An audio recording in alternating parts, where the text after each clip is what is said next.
YouTube and Twitch, bringing you the best in Blount County sports since 1978. Featuring the Greenfield Gunner, Mike Edwards, former Maryville Scott, Donnie Moore, and from the Daily Times, Marcus Fitzsimmons.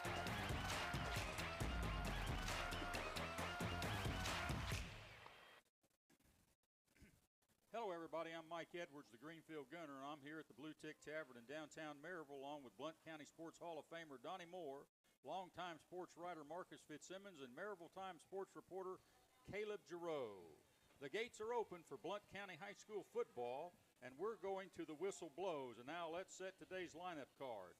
Donnie Moore will report on the latest high school sports scores here in Blount County, and we'll follow up with some national sports stories. Marcus Fitzsimmons and Caleb Giroux will be on board to update us on what's happening in local high school sports.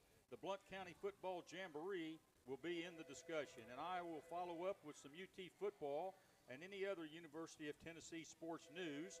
The Letter Rip segment will make its GoTeez sports page debut for the new year, and the SEC preseason predictions in football will be on the agenda. We're happy you're here with us. So let's break the huddle for the first time this year and dive right in. Good morning, everyone, and welcome back to another year of the GoTeez sports page. I hope all of you had a great couple of months off and are ready to go for what, Donnie Moore? Always ready. Year number 48. Year 48, a 40-week. That's right. A marathon. Start the morning, but this will be the start of the 48th year, and you've been here for how many of those 48 years? Gosh, close to 40. Yeah. Close to 40. Yeah. And I think we've more. Been on probably, 16 years? Close to 16 years, yeah, I guess? Very close. Yeah, getting in there. And Caleb Giroux, welcome to the crew. I appreciate it. 40 years is a long time. Yeah. Sure is. Well, I'm 74, and I'm starting to feel that. Marcus, how are you after setting up this morning, huh? Well, I hope the listeners can't hear it. There's a little bit of a whine where I've obviously messed something up, but I'll figure it out eventually. Yeah. Maybe by November I'll have it figured out. I thought that was a mosquito buzzing in my ear. Yeah. That's entirely possible. Yeah. Well, let's get her started. I've got a little letter rip this morning. Uh-oh. I'm going to talk about Have you been saving this one up for 3 months? I have been saving it up. Oh, boy. I've been losing sleep over this deal. It's been marinating all summer. Go ahead. I might need a mask or something before he lets this rip. Hey, a few weeks back, a longtime University of Tennessee basketball fan, Thomas Bailey, was priced out of his season tickets. He had been a basketball season ticket holder for close to 60 years, but because he is now on a fixed income, he can no longer afford the tickets. He said the tickets prices went from $1,480 to $4,488. UT offered him alternative seating in a higher section of the arena, but the family deemed it unreasonable and insulting. UT attributed the price increase to over $20 million toward upgrades to the arena. The Baileys will watch the games at home on their TV. I guess my biggest complaint about all this is the fact that, back in, going way back when I played over there, 69 through 73, it was really a big deal for, the coaches preach discipline, Caleb, and team loyalty and respect for your university and loyalty to your university. And now we've got a situation right here, as far as a former player is concerned, it kind of makes you feel like you just bought into kind of a big lie, so to speak, because here they are taking a guy here that's been loyal to them for way back into those 1960s, and they've basically taken his tickets away from him. Yeah, he's watched some bad basketball, and they took the tickets away as soon as it was getting good. Yeah. But it's not just Tennessee. It's kind of the state we're in college athletics, and it's sad that it becomes more about money than getting people in the stands. And at the end of the day, it's going to hurt your environment because you're going to end up with the wine and cheese crowd that you get at places like Texas and other places that have phased out fans who truly care about the team and just put in place, rich donors who give money and could care less about wins or losses at the end of the day. But it's just the state. I mean, it's truly just the state of college athletics at this point. And Tennessee will claim talent fee and everything else. And, if they win a championship, I don't think anybody will complain. But if it's a bad year, 2 or 3 years down the road, all of a sudden everybody's raising alarm bells about why are we raising prices. Donnie Moore, for gosh sakes, the guy's 88 years old. Yeah. I mean, he's not like he's 50 years old. No. He's been over there for 20 years or something like that. He's 88 years old, and he was grandfathered in to start with. I think that should have meant something for the situation. I do too, Mike. They told him, officials at the university told him that his tickets would be good for life and would never go up Yeah, in price. yeah. Or that's what he says anyway.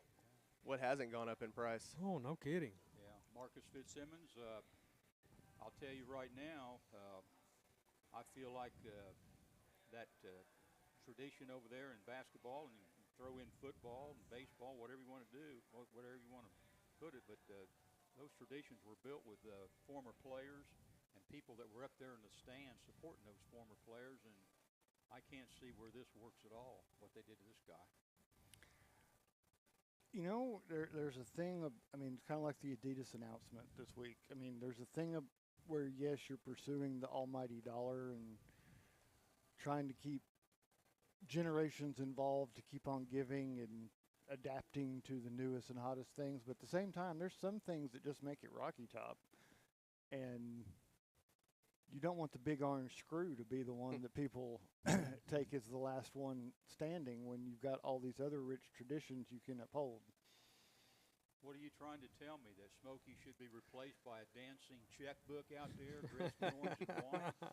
Huh? Something to that effect? No, I mean, I don't want it to get to the point that, you know, $1,000 will get Smokey at your birthday party, but, you know, the university's changing to the financial situation, so it's going to do some things. It's going to make some mistakes, and it's going to, not all of them are going to be intentional. Yeah. And I think we're going to see more of it where they're people who really didn't realize what they were doing or who they were talking to on the phone when they said something. Yeah. If it's any consolation to Mr. Bailey, Caleb, back years ago, I had 4 tickets to football games. You know, if you were a letterman, you could get 4 tickets back then, buy 4 season tickets, so I bought them. Went through the Peyton Manning years, everything was good. Went through the T. Martin years, everything was good. Was pretty good a couple of years after that. Then the bottom kind of fell out. Derek Dooley came in here, and just before Derek Dooley came in here, somewhere in that T. Martin time period, got a letter in the mail, and they told me that, you know, that I couldn't have 4 anymore. I could only have 2 tickets.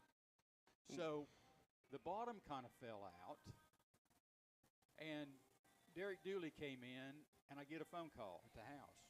Hey, it's UT. And they said, hey, we can get your 4 tickets back. Would you like to have 4 tickets next year? I said, let me tell you, I don't believe I want to. Because they were just having a rough time. So I guess my question on the deal, things are really good right now, Caleb, but if things kind of go sour, where are they at? Yeah, and you bring up a good point, too. How committed are the fans who can afford tickets if you're phasing out, you know, the kids who are wearing jerseys? And how, I mean, at this point, it's virtually impossible for a family to bring their kids to a game if it's not ETSU or somebody like that. I mean, you can't see an SEC football game at that point. It's sad, but, you know, it is the state of affairs. But you're right. Right now, nobody's really going to complain, and that probably just sounds like a drop of water in a bucket. It's supply and demand. Yeah, but here in a few years, if Tennessee goes back downhill, and college athletics is usually a cycle, so at some point it will go back down. You know, what happens then now that all the fans are phased out and everything's so expensive? But truthfully, this guy might have got out while the getting was good, because apparently they're going to tear down the parking garage next to the basketball stadium, and so he wouldn't have anywhere to park. So it doesn't matter if you've got tickets if you can't even get to the game. Yeah. So, but it's they'll always cite the talent fee and say that, well, we're winning, so stuff is more expensive. But Donnie, I got an idea right here. You know, Marcus is over there. He's got his checkbook out, and Caleb, you know, times have changed. I have a everything. checkbook. Yeah. Well, I'm old enough to still saying, have a checkbook. You know, Caleb doesn't. You're gonna have to explain to Caleb what a checkbook is. Hey, I have a checkbook. What if this would have been a nice gesture, Donnie? What if they had just bought Thomas Bailey out? You see what I'm saying? Yeah, I do just see what you're offered him saying. a big, you know, What was it in The Godfather? We're going to make you an offer you can't refuse. An offer you can't refuse. That's right. What if they'd have just done that? You know, that would have been all right. Then he would have had to decide whether to take the money or. And go you know, on. and Sure. don't discount that there are things that used to be very easy to do. So, like, you had your donors and you had it on paper and you wrote a note in and you knew what this was going. When you put everything into a computer and it has rules and the software is so complicated, but it can't can't make an adjustment. I think some of this stuff, and maybe in particular in this situation, we can't make the software do that, so we're just going to change it. And that's Yeah. what they do. I really think that plays into it because we see that with a lot of things. Like, you know, we used to be able to do it because so and so's always been there and wrote it down. Yeah. But when that person's gone and gets replaced by a computer, you can't teach the AI what's important. Yeah. Mm-hmm. We're talking about loyalty here. If I had Thomas Bailey sitting here and I'm trying to make him feel a little bit better, I could make him feel a little bit better with this story. 1972, we won an SEC basketball championship. How many SEC regular season basketball championships have they won over there? 11. What, 11 in 100 years, and they pride themselves in their basketball program? Well, I get it. But that 1972 team, being 53 years, has never been honored at halftime or before a basketball game. Now, you know, I'm not. All you get is your year on a banner. That's exactly right, pretty Yeah. much, except for this team. But I've seen a lot of other teams that's been honored before the games, other SEC. But this one has never been, for some reason or another, has never been honored before the game or at halftime of the game. 53 years, and it was one of the 11 that have won championships over there in the regular season. And I've always said, Donnie Moore, that regular season championships, I don't care what they say, are the toughest ones to come by because you got to play 3 months to win them. It's a hard deal to do. But Anybody can get hot in a tournament. yeah, anybody can get hot in the tournament and go on. And now, you know, it takes so many teams to the NCAA tournament. I don't know whether Well, listen, it's a big deal to get in or not. I've gotten some flack for this, but Tennessee has marketed themselves as an everything school with one national championship since Pat Summitt was the head coach of Yeah. the women's basketball team. It's hard to swallow. Are you an everything school if you have one championship? Good in the regular season. Yeah. I don't know. All right. I'm done with that. Anybody got any more? I hate to get off to a bad start this year, but it was on my mind, and it's let her rip. It's just one of those things. Well, isn't that sports page tradition? Let's rip on UT to start every year. That's All right. I mean, in the spirit of Bob Gilbert Yeah. looking down Yes. over the show, we should pick on UT at least once to start every year. Yes, definitely. Well, we got some other Tennessee news that's come out, and one of them, and I want to talk a little bit about this too, but and it's not good news to start with, but we'll get better as the show goes on. But a couple of UT players found themselves in trouble with the law recently. Lady Vol basketballer Ruby Whitehorn is facing charges of aggravated burglary and domestic assault. She averaged 11.6 points per game last year, 4 rebounds. She played in 28 games. She was a transfer from Clemson. She is going to plead not guilty, but I'll start with you, Jake. It's the worst nightmare for a coach, you know, to have players in trouble. And it's been a long time, I believe, since anybody over there has had some difficulties with the law. We've had a pleasant break. I Yeah. think. Yeah, much. I mean, besides nothing violent, Yeah. which is always, I feel like, the line you don't want to cross. But it's a weird situation, especially when you read the police report and everything, because, you know, it seems like it's a mutual dispute, and then you get down to the bottom of the police report, and she kicked in 2 doors, Ruby Whitehorn did, and then also the police didn't deem her the aggressor until they saw the video from the other person in the conflict. And it's like, well, that's never a good sign if there's a video.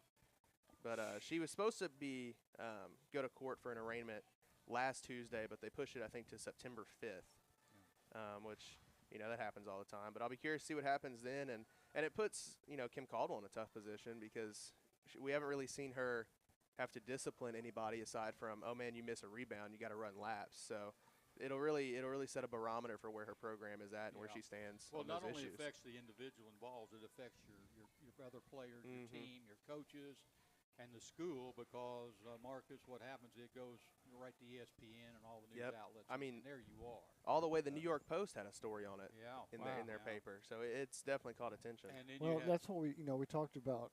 We spent 2 years really talking about the Caitlin Clark effect and the impact on the profile for women's sports.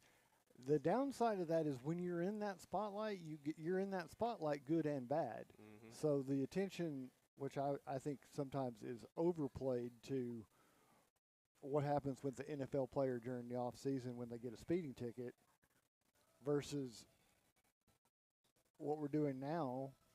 They're going to get that kind of attention where people are checking police blotters and making stories out of any arrest. Sure.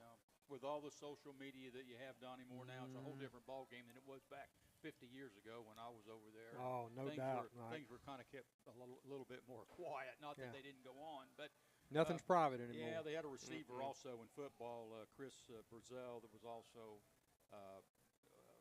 cited and arrested for driving while his license was suspended. So, a couple of bad marks there on the program, but you think, Caleb, of all of the different athletes that you've got over at UT and how many people are involved in that program, you really can't expect, year in and year out not to have some type of difficulty, huh? Yeah. You worry about it, but in reality, you're probably going to have to deal with it. And I think on the same token that Marcus was just talking about, like for Chris Brazel, from what people have told me, it was a confusion thing where last year he got in trouble for not having insurance, and he's from Texas, so his license is from Texas.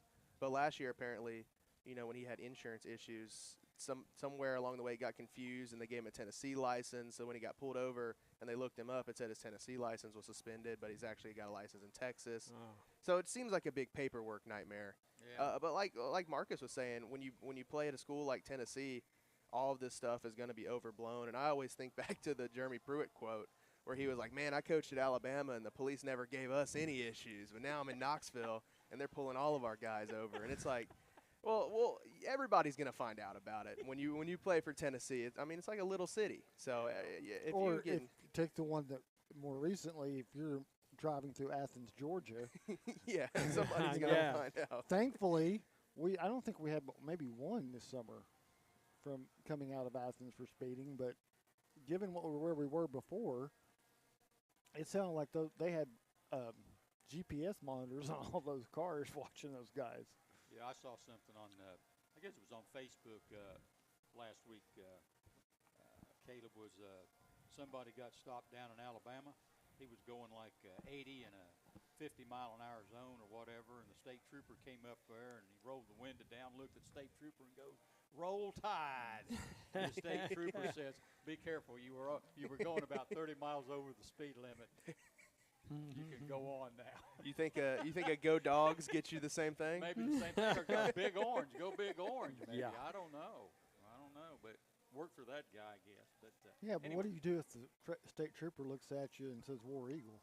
Oh, man. And gets out his book. I was going to say. Yeah. Might get arrested Well, you if better tell make them sure cop. you're winning when you say that, I guess. I don't know. But hey, let's talk some UT football. I think the big story, one of the big stories, beside the quarterbacks, and we're going to talk about that here in a few minutes, but was the preseason, going into the preseason practice, was the situation with defensive back Boo Carter, who missed numerous team activities this summer, was kind of AWOL for the most part, and I guess he just couldn't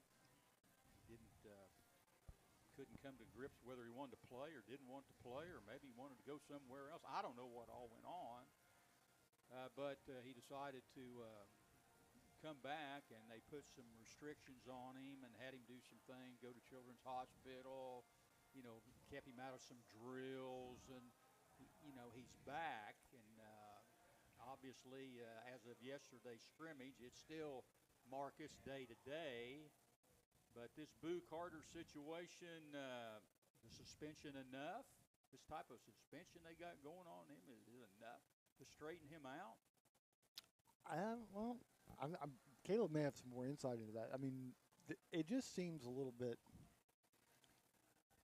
like there's a lot of big pieces I don't think we know about to this, to know how much to put into it. Because, I mean, if you miss a couple team activities or team meetings in the middle of the summer, and if you're not enrolled in school at that point, because it's on summer break, then that's one thing. But if it's something else where you're enrolled in school and this is part of what your commitment was, that's something different. But there's a lot of the big pieces that I haven't heard people talk about to me. Yeah, his family is insane on social media. I mean, if you haven't seen on Twitter, his mom is commenting on people's posts talking about how Georgia's better than Tennessee because they have national championships, and Deion's better than Tennessee because he's produced NFL talent, and you mix that in with the fact that Boo Carter came down to Tennessee and Colorado. Apparently, he got a new agent. I think CBS reported, but he didn't tell his old agent that he got a new agent, so his old agent had no clue and posted on Twitter that he had no clue that he was fired. And the agent that Boo Carter changed to was the agent that, Ace Bailey in the NBA draft took. And whenever Ace Bailey signed that agent, he went from projected number 1, number 2 overall to late first-round pick because people didn't want to mess with the agent. So there's so much stuff that goes on with it. And, in the past couple of scrimmages, he's really only just went out and caught punts. And he's worked with the third team some. So whether he'll be out there in the first game, I don't know. But if you're taking bets for if he's on the team next year, then that's a completely different story. Well, when that portal opens. As part of this suspension, he was excluded from drills the first 4 practices, and he worked out separate from the team. And I don't know all the ramifications, like you said, what's involved and everything, but I think I know enough.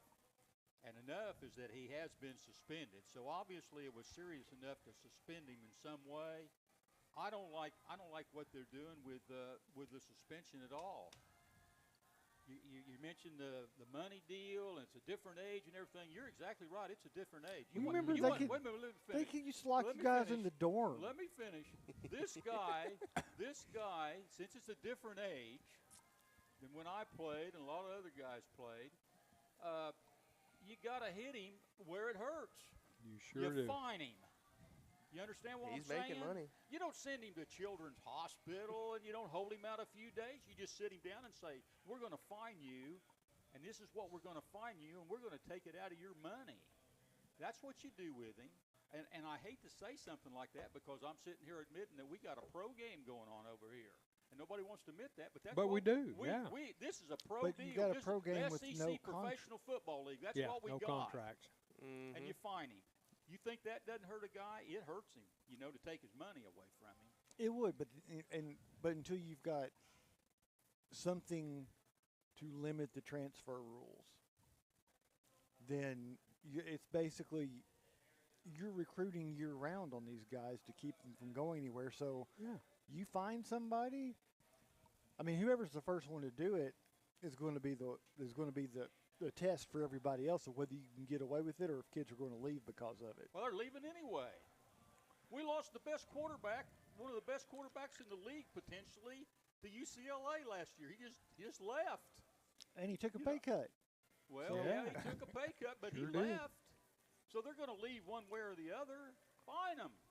That's just what I feel. If they're that, and then once they get fined, they say, well, I better be a little bit careful here, or they're going to get into my pocketbook. Costing me money. Yeah. And right now, it feels like you're just kind of teetering the line. Like he's kind of in practice, still a part of the team. And truthfully, at that position he's in now, last year when he had to play as a freshman, you couldn't do this. But now they got other guys who were at summer workouts, who have done all the things right, who go to Children's Hospital because they want to, not because they're forced to. So what do you – I mean, he's a good player, but it's college football. You can find somebody else to do the job. Do you think he really he can find some place where he's got the attraction he does at Tennessee? Colorado, apparently, according to his mom on Facebook. Well, okay, his mom on Facebook. But do you think the Colorado fan base would embrace him like Tennessee did because he is a hometown kid? I mean – I just don't. There's some things I think I'm not sure they would. You can get spoiled with because you are always going to be that guy from here, and people are going to support you because you're that guy from here. That don't translate when you go halfway across the country to people who don't know who you are. You're just another athlete. Yeah, and when you look at his high school career too, Marcus, he transferred around in high school too, so it shouldn't be super shocking that he's shopping around now that he's in college. Yeah. But you can train. There's a transfer portal in high school now. Let me ask you this, and For sure. anybody can jump in on this one, but is this Boo Carter situation a bad omen for this football team going in? Is it a bad omen? It's not something they cannot overcome. I don't think it's any worse than Nico in the spring. No, I don't either. I think that kind of gives you leeway this year now, whether it's good or bad. You know, if you have a good season, you're like, hey, Nico left and we still had a good season. If you have a bad season, it's, well, Nico left, so we had to get a quarterback in the summer. Should have paid him more money. Exactly. So then either way you have an excuse. I don't know if the Boo Carter situation really. Yeah. Because It's really just a his best distraction they don't need right now. I mean, his best impact is in the special teams game. Yeah, I wish Coach Iruli was here this morning, so You I know, could get a real influence on this whole deal. this because- could be a masterstroke, Mike. This could be how they're saying we're going to keep the focus off of the quarterback discussion by having Boo cause a little bit of a ruckus for us. I'm just thinking of Tony Iruli. I would like to ask him. I'm going to ask him about this team council. You know, they talk about the team leadership council. 16 guys on the team council. How do you get on the team council? They have more than that. 16 guys or whatever on the team council, and you're going to go to the team council and say, hey, what do y'all think about? What do you think you ought to do with Boo? And and I'm going, my gosh, what in the devil is a team council? Tell me about that, Coach. I want to know about the team council because we didn't have no team councils back when I played. We had a council of one. It was sort of like a dictatorship, to be honest with you. You had the head coach, and then whatever the head coach said, that's the way it went. Can you That's what imagine you Woody do. Hayes and Bo Schembechler having a team council and Yeah, asking right. them some opinions of what they should do with a player on their football team? I don't Oh, know. man. It's all. I guess it's all passed me by. But what if the team council decides they just don't like the coach anymore? Yeah, then what do you do? Yeah, what do you do there? I don't know. What do you do, Marcus? Team Well, council just decides they don't you like never the know. coach anymore. You've just laid it down that we're going to now wait for the team council to reject the coach and the school to fire him. Now we're going to be watching for that situation to Is that- happen somewhere. It's going to be like impeachment. You have to get votes from both sides of the council to get Yeah. him out of there. Majority rules. Yeah. Well, listen, we got a lot more football to talk about on this morning's show. We've got all the bad stuff, so to speak, out of the way. So we'll get to some football here a little bit later on. But it's time for us to go to break. We'll take a time out here, and when we return, Donnie Moore will provide some high school scores from last night's jamboree and some other sports news from around the area. And veteran sports writer Marcus Fitzsimmons and Caleb Giroux will join us with the feature of Mark It Down. You're listening to the GoTeez Sports Page, Blount County Sports Voice, and now stay tuned for the best in local sports. For over 90 years, Anderson Lumber Company in Alcoa has proudly served and supported our local communities. Locally owned, so the money made here stays here. Whether you're renovating a kitchen, bath, new floors, doors, or windows, Anderson Lumber is so much more than a lumber store and can take care of you from design to install. We welcome you to visit Anderson Lumber in Alcoa for all your home's needs, or shop over 67,000 items online at AndersonLumberCompany.com. Anderson Lumber since 1925. Aubrey's is known for real comfort, real food, real good. But remember, Aubrey's is also really into Blount County. Aubrey's Maryville has been a strong supporter of local schools and sports programs for more than 15 years. From baseball to football, dance teams, and marching bands, Aubrey's has helped schools and youth programs generate thousands of dollars. It's easy for us to do because it's the right thing to do. So the next time you're looking to choose a place to eat, we hope you'll choose Aubrey's. Real comfort, real food, real good. See what's on the menu at aubreysrestaurants.com. GoTeez sports page, Donnie Moore, you're up. Yes, sir. You're For the up. first time of this And- young season, I'm up. Yeah, you got all them jamboree. Yeah, we got a little action last night. jamboree action last night. High school football jamboree for Blount County area was held at Heritage High School. The KOC The Maryville KOC Maryville? Prep Football Jamboree. That's the proper name right there. All right. Quarter one featured the home team playing, Heritage High School taking on the Eagleton Royals. And in what seemed to be maybe a little bit of a mismatch, but different classifications anyway. Eagleton failed to score on Heritage. Heritage put up 28 points in that one quarter. So Heritage a winner there. I'm sure no team wants to show a whole lot of what they're going to be doing that season. So This is a lot about getting dressed, getting on the bus, going someplace. yeah,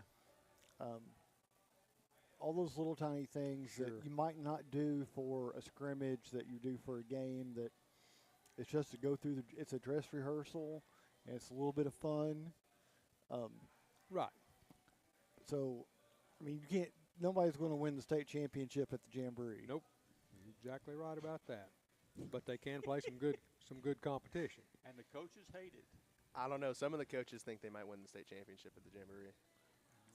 And Well, that may be their They only might chance, think huh? that, but you actually cannot win the state championship at the Jamboree. Let's move to what's happening next week for these two teams. Eagleton hosts Oliver Springs next week at their place. Who's plays? Eagleton? At Eagleton, yeah. Okay. They host Oliver Springs. All right. And Heritage travels to Clinton on Saturday of next week to play the Dragons. So could be a Well, they pretty good scheduled that matchup game right on there. Saturday. I don't know. They had a conflict, I suppose. Must be having a festival down there or something. That could be. They have those antique festivals down there, don't they? Quarter two featured the contests, and they always take a quarter to do that. I made a suggestion and nobody wanted to take me up on it, Donnie. What? I wanted them to do a relay. I wanted them to have the tallest player on the team run 20 yards and hand off to the smallest cheerleader on their school, who then took it to the oldest member of the coaching staff, who then took it to the newest teacher. That gets everybody involved. I think that's total involvement right there. I think if you did that relay down the field with all 6 schools, you would have the most popular event. You know what that event reminds me of back when I was a boy? The pass, punt, and kick contest.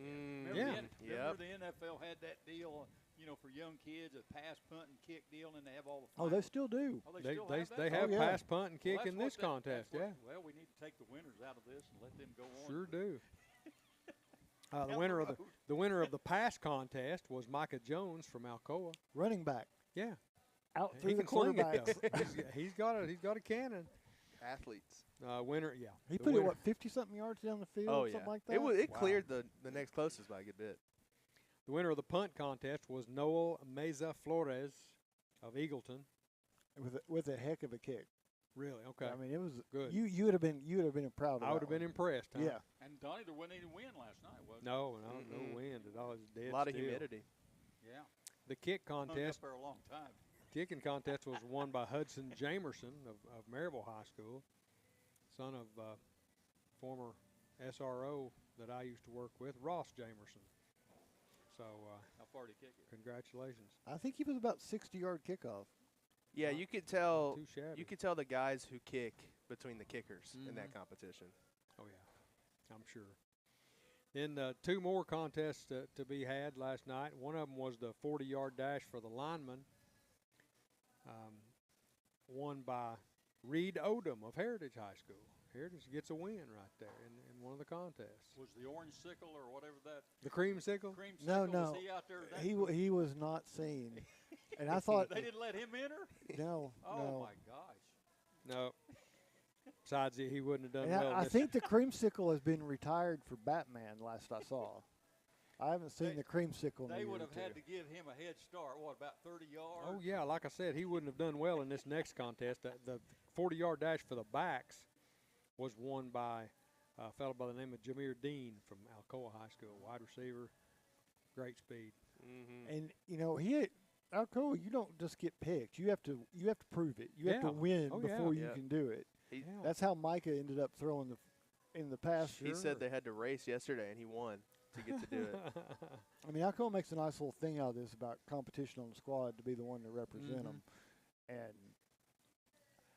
I won't say I'm surprised Jameer was the fastest because he's just such a great athlete. Yeah. But there were a lot of contenders for Oh, who could yeah. have won that at 40 yards. I'm not sure you get the same result at 60 yards or 80 yards. No, you probably wouldn't. But Donnie, nevertheless. I got you a yard measurement on Hudson Jamerson's kick. 66. 66 yards. I'd love that. Nice.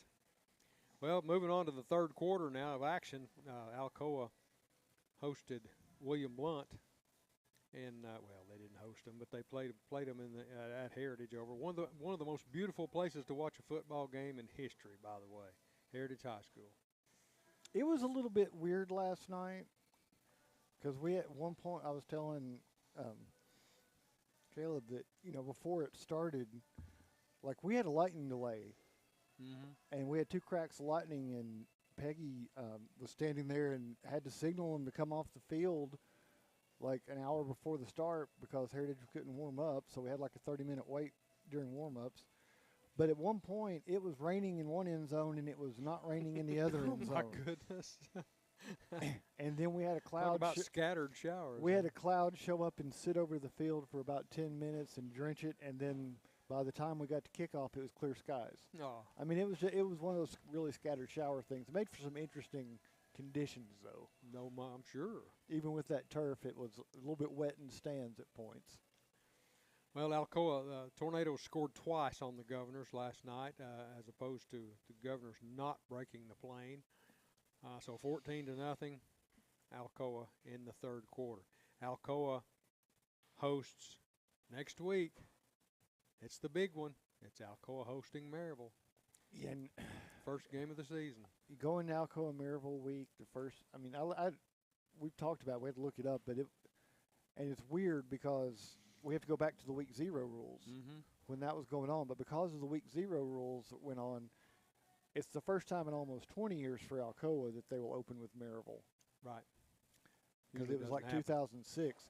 But for Maryville, it goes only back 2012 because they didn't use the week 0 games where Alcoa did. I'll say. So there's a difference between the last time they opened the season with that opponent. Yes. Now, Marcus, do you know the last time they both opened the season with each other? It was 2006 when they both had the first. I thought 06, one of them played a week 0 game. Because 2000, from the schedules I looked up, was the last time they both played each other for the first game of the season. I think it was 2006. I'm pretty sure that was the year when. We'll check that. We'll check that. That'd be a lot easier than going all the way back to 2000, though. But that's the big one. That's the big one. And we start off with a bang in the football season. And it's, the downside for Alcoa in a numbers perspective game is when they played this thing in August or early September, the heat is more of a factor. It's vicious. And that hurts Alcoa just a little bit more because they don't have quite as much depth as Maryville does because of their size. And that can play a little bit more of a factor in those games. Just from seeing it over the years, that tends to be just a little bit more of a factor. It doesn't decide the outcome by any means, but it becomes something they have to consider a lot more than when they were playing in October. Sure. Peggy will be the MVP of the week then. Peggy trying has to to make work sure, harder, doesn't she? Yeah. Make sure they're drinking water. What team, whichever team loses, which team does that affect the most? Neither. Because of this great rivalry. Neither. I think at one point we looked it up that after losing to Maryville, Alcoa had won something like 14 straight state championships or something like that. It was a ridiculous number. I checked with my wife on that last night because she's a Maryville grad. So I asked her that question last night, and she said, it would definitely hurt Maryville because that was the only game on the season that really counted was the Alcoa game. So that's my wife. That's a graduate. So maybe the fans view that a little bit more differently than the coaching staff. That's a possibility. And the media. I don't know. Now Alcoa, on the other hand, can say, well, this is a game really to get us, and I've heard this, to get us better. Get us better. And this Maryville plays in a upper division than we play, and this is going to help us throughout the year, to go on. But now Maryville, on the other hand, I don't know if that holds true with the fans or not. I think Derek Hunt and Brian Nix have very similar philosophies in that they want it. There's no cup. They want to get tested. They don't want a cupcake. They want to know where their team stands and what they need to improve. And sometimes you need to show the kids that, especially when you're in a very successful program with a long tradition of winning. Sure. You need to show them that it just doesn't get handed to you because of the jersey you're wearing. So I think they like that, and I think we see that a little bit in the early schedule because the first 4 weeks of the season, like Alcoa, Maryville, Bearden, and Knox West are pretty much playing a round-robin tournament Yep. where they're going to play each other. So you got four really strong programs in this area that are basically going to beat up on each other. I understand from a coaching standpoint how they would feel, but I'm talking about a fan standpoint, Gotcha. more or less. Marcus, is there any? Does the winner of this game, it's such a great rival and everything, do they get anything? I mean, is there a rivalry deal to where there's something that they take home with them? Like you got Indiana, Purdue, you got the old. I think the loser has to clean up Pistol Creek or something. So your answer is no. There's no. There's nothing. There's nothing they can. There's no carry bell back. like No. Heritage William Blunt. No, or Absolutely. no beer barrel or anything like that from like Tennessee and Kentucky used Nope. to have. There's, all these rival schools, on the national level, they when they play, they've always got this, Yeah. I don't know, the axe from the lumberjack, the giant Paul Bunyan, when Minnesota plays Paul somebody. Bunyan's axe. I don't know, but that's kind of unusual that they've never had anything as, that one school can carry back. No, they just paint that bridge and just That's it. that's about it. That's about it, yeah. They talk about it for a year. They sure do. Bragging rights. They talk about it for a very long time. Next week, William Blunt hosts Loudon in their home opener. So we'll see how the Govs fare. I think that's going to be a good game for I them. think so, too. A physical team. It's not. I mean, Loudon or Lenore City makes a good game for William Blunt just because of proximity. Because they're. I mean, you're talking about basically their school district is across the river from both of those. Yeah, that's true. Loudon's been pretty good recently. Traditionally, yeah. I think they've got a new coaching staff over there too, or a relatively younger coaching staff that's kind of got that program rolling. Their facilities over there quite a bit. Good. At Loudon. Good. Quarter 4 featured Greenback taking on the Red Rebels of Maryville. Talk about a mismatch. That's just not one we looking see at very it. often, but No. it has happened before. 6A against single A. But it usually happened more when like Maryville was hosting the Jamboree and we only had 5 teams. Right. So you'd end remember up that. with that Somebody fourth having quarter. to play twice. I can remember a Maryville Greenback matchup over at Shield Stadium several years ago. Seems like a better matchup would have been Eagleton. Yeah. Well, they play in actually the regular play. season. They've set up a rivalry game between those two. So Anyway, your result of that quarter was Maryville with 27 points and Greenback fails to score. Next week, Greenback travels to Tellico Plains, take on the Bears. And you know what? I'll guarantee you, Tellico Plains is not going to put anybody out on that field that was better than what Greenback saw on Friday. No. So, you can take what you want and how coaches play that, but when you get on the field against a good team and you can say, look what you did here, look what you did here, look what you did here, they're going to get better from it. So some of these where, there is a point to some of these with the Jamboree where some of the smaller schools can make something out of it because they're not going to get a scrimmage against a Maryville. Maryville has no reason to scrimmage a Greenback, but you can take that from that meeting in the Jamboree and make some hay out of it going in the opening week of the season. Right. And, of course, as we've talked about, Maryville High School makes the short commit and a short trip over to Alcoa to take on the Tornadoes. So that just about covers what happened last night. And that'll do it for the Mandy B Street Realty Local Focus. Local focus. Or Focal Locus. Well, Whichever can you one. say that 3 times fast? I'll work on that. So that's it. Back to you, Mike. Oh, what? Back to you. Marcus, you do it. Okay, you take it. My We bad. want to mark it down. Mark it down. So Mid-season form here. here is our friend and compatriot I love how Marcus he recovers Fitzsimmons. now. Marcus Fitzsimmons with his feature, Mark It Down. So I'm going to get to the really important thing out of the Jamboree. All right. It lay did it not on make the scoreboard. So the folks who are watching at home can see this pop up in front of the camera. But finally, after a very long ask from somebody at this table, the Daily Times did their football preview as a magazine. It was handed out last night at the Jamboree. I think we handed out a little over 1,000 copies. It was inserted in all of today's papers, so if you picked up a paper today, it should have been in there. And for those folks who don't get the paper, didn't go to the Jamboree, but still have an interest, it will be available over the next week or so around town in Maryville, Alcoa, out in the county at various locations, especially with some of the people who advertised in this. But I thought we ended up with the best one we've done yet, and a lot of that was the content that sports guys were putting into it. Caleb and Josh and Nate putting it all together, but it was really a lot of. This was the most fun we've had putting one together, as far as being able to do some of the things we've always wanted to do. And might I say that the end product, looking through it this morning, is a very classy publication. You can't let Marcus off the hook because he designed everything, and our design was revealed one by one on Facebook. So all of the design and everything. And you got the was from lead this in guy. because that's the ENTs for this.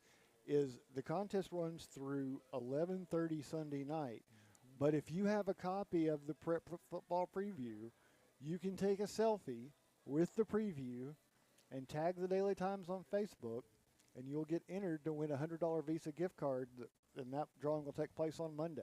Can't beat that with a hammer. So if you've got nothing else to do over one of the last weekends of summer, grab it out of the paper, take yourself a picture, put it up on Facebook, and have a little bit of fun with it. There's no style points, but they'll accept that they're style points, and we'll appreciate it. Yeah.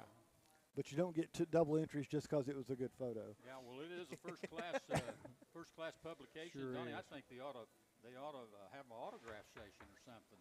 Oh, yeah. Sign some of Well, these. that's the nice thing I really thought about this was we actually left some blank spaces in there where it's kind of airy, where if you were a little 12-year-old Mike Edwards, you could go get a couple of your favorite Alcoa players or whoever to sign their photos in this thing and keep it. Yeah. Go get a Jameer Dean signature, fastest guy in Blount County. Or hang on till the end of the year, and when they win a state championship, take that over to whatever school and let the whole team sign the darn thing, huh? Yeah, and I want to say thank you to Robbie Bennett over at Heritage. He helped us out with some students to help hand these things out, and thank them because they sat there and got rained on a couple times and helped load this stuff in and load it back out. But they were a lot of fun to work with last night and did a pretty good job explaining to people that it was free because we kept having people trying to give us money for this last night. Start taking tips, Marcus. I considered that. But the other thing for Mark It Down, and Caleb, you all kind of talked about it a little bit, it kind of got lost with all the TSSAA stuff that was going on about transfers and how you're going to transfer and where the whole mess that went on with the state legislature. But they changed the playoff formula for football on us. And I don't think most people realized it, but and it's harder to it's easy to see, hard to explain. But what we've done in the past, I might see if you can follow this because I know you've always just loved their playoff in this state. But, you know, you had Region 1, Region 2, and your fourth seed played the one seed from the other region, and the two played the three from the other region, and you had a nice little pairing there. But you had the same 8 teams that were being whittled down until you got to the semifinals. Well, now, when you get to the second round, let's just take an example and say William Blount was to finish third in their region. They win and they pull an upset against Region 1, and they're going to the second round. Instead of going to play somebody else in Region 1 or Region 2 that won a game, they're going over to Murfreesboro to play the Region 4 winner in the second round. Wow. So we're taking quad play that used to take place at the semifinal level where the quad champions played each other. Now that's going to be in the second and third round where you're going to see all 4 regions on that side of the state, the travel going in the playoffs, which should be interesting, but at the same time, Caleb, I don't think I heard many coaches say they were excited about this prospect. You know, when the thing passed, which happened in January, and we completely missed it because, like you said, there was so much. It passed along with the transfer portal, and people are worried about that. It only passed with 53.5% of the new coaches. So you're not gonna. No coach is gonna come outright and say they don't like it. But you do talk to coaches like Derek Hunt have said it kind of sucks because every time they've traveled to Oakland, the environment isn't as good. Well, now for teams who are like a William Blount where they might fall in that second or third range, your second round matchup is an hour and a half, 2 hours away. Nobody's traveling for that. It's a tough big on a ask of the Friday night. fans. And parents too. And I look at it as a team that has the upset is suddenly at a huge disadvantage compared to what they had before, because not only are you having to travel, which you had to do before, but now you might have 2 or 3 games if you're fortunate that you might have a 3 seed who's on the road, but on the road like 2.5 hours away. Yeah. Not just like 45 minutes up the road or whatever. Especially in your 1A division. Like if Eagleton and Greenback make it into the playoffs, which Eagleton's automatically in the playoffs, right? Because they only have a 4-team region. So Eagleton's automatically in the playoffs. Hopefully they've got somebody who's ready to pay the bus fee to get them to Middle Tennessee or Upper East Tennessee. And, teams in Knoxville can complain, but it's really going to hurt. You look at teams in Memphis. That's going to be a haul for those teams as well. Or any team like – Science Hill and Dobbins Bennett, traditionally good programs with great followings, are all of a sudden going to have to drive very far for the playoffs. And it's good because you don't get the same matchup. So, for 4A, it's likely going to come down to Alcoa and Anderson County. Instead of playing in the second round of the playoffs, they'll match up again probably in that semifinal round. So that's good. But everything on the way to that is pretty bad. And you can think about this one because you made a good point. The 6A is if Science Hill, Dobbins, Bennett, one of those two is probably going to be the favorite to win Region 1 6A. Yep. So whoever's number 2, theoretically, their second round game could be to go to number 1 Oakland in Murfreesboro. Mm-hmm. How's that as a reward? What is that? That's a 4-hour drive, isn't it? Why wouldn't they just take the state and divide it into 4 sections? Upper East Tennessee, Middle Tennessee, however, Nashville area, Memphis area, and then you got your winner in the Memphis, whatever section is in the Nashville area, play that game, and the winner from the Middle and the Upper East Tennessee, winner of that game, and then those are the teams that go to Murfreesboro. Why are you doing all of this? The problem with that, Mike, is it makes too much sense. It can't be that easy. I understand. No, we have to make sure it's complicated. It seems to me like that would be a much. Well, you can just look at the regions, and you realize like some of these regions that they redrew. You've got region games that are 2-hour drives. Yeah. Like the new baseball region that was traditionally Maryville and West Knoxville now includes all the way down to Ray County in the Cleveland area. I think Heritage Volleyball has to play Cott County and teams like that now. So you're not getting playoffs. You're going to have to drive, but some of these teams in the regular season, it's no longer, hey, nice easy Tuesday night game in Knoxville. You're home by 10 o'clock. It's, man, your game's over. Now we got to commute home 3 hours. It's going to end up like Marcus led with. Fans aren't going to want to go. Parents who can't get off of work and make these long trips or have the money to spend, gallons of gas. Some of these you're going to have to get off work early just to go to the game. It starts at 7 o'clock. Maybe 7 o'clock Central Time, and you're still going to have to get off work early. That's another thing. You didn't even think about time difference. Talking about travel and time and all that, I saw where a school was in, or not a school, but a town was in the AAU. I think it was maybe baseball. So they had to travel 6 hours, to play in this tournament. Well, the first game they played in the tournament was somebody in their county. That would be worse, wouldn't it? To travel 6 hours to play somebody in your own county that's 5 minutes away. It's brutal. And that's why they haven't changed. I mean, they're talking about changing state tournaments, but you run into travel issues with that because Murfreesboro is central, but now you've got places like Chattanooga complaining that they want to host, or Memphis teams complaining they have to drive to Chattanooga to play football. So you'll never make everybody happy. But the pod system barely passed from coaches, and like Marcus said, I don't think anybody will come out and say, man, I don't like it, but I don't think I've talked to anybody besides maybe some teams in 4A or in 3A who are excited about that. I know nobody in 6A is excited about it. I mean, it matters what classification you're in and what the map looks like, and it's nothing that we couldn't solve by going back to 4 classifications, but we're never going to see that happen. We know that. Not happening. But I will talk news-wise. I will toss in that talked about the high school jamboree, but the middle school jamboree was last weekend, and the midget league, pee wee leagues, they had their jamboree last weekend. And today, this afternoon, the flag football league over at Parks and Rec, they're going to be, I believe, over at the Everett Field doing their combine for their draft for flag football. Nice.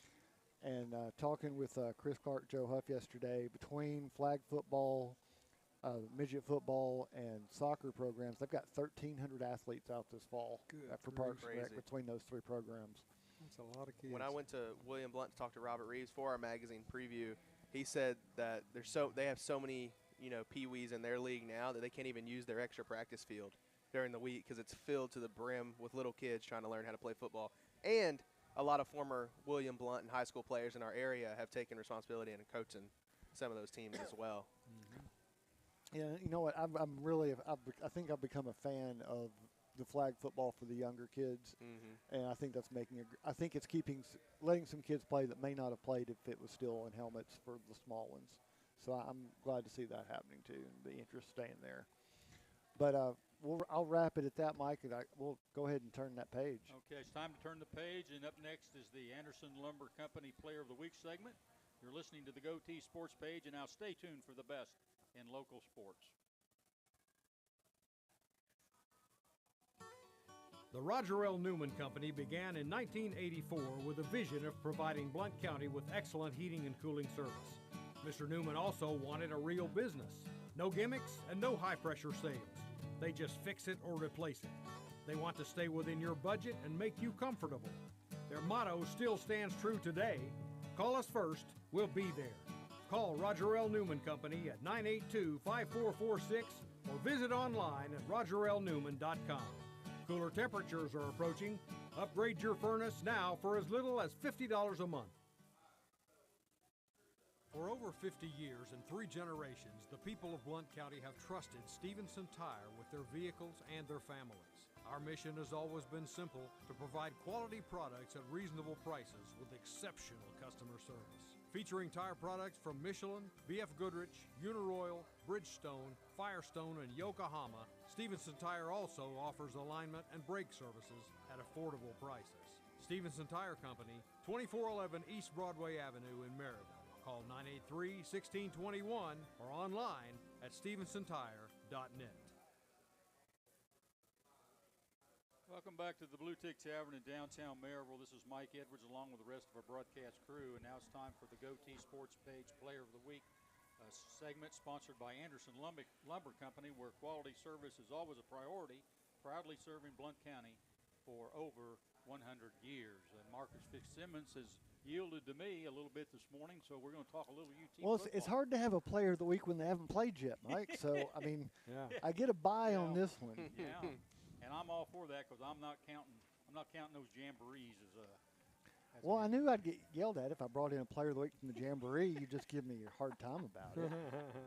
All right. Hey, I didn't get all the way through Boo Carter because I wanted to ask Marcus and, of course, Caleb, you weren't around, but I want to ask Marcus and Donnie, if Boo was playing linebacker for Lon, how would he handle the Boo Carter situation, Donnie? However he would handle it, it would not be pretty. Boo Carter would no longer be a Tennessee Volunteer, I would imagine. So you're saying that Lonnie would probably tell him to maybe call Nico out in UCLA and see if there's a spot out there? I don't know. I'll say this. Money. I don't think we would have known there was a problem until he was gone. That's probably true. Well, I'm not done. I'm getting But- to you. But I also think that if there would have been no waiting or indication that, that this would have built up into several misses. After the first miss,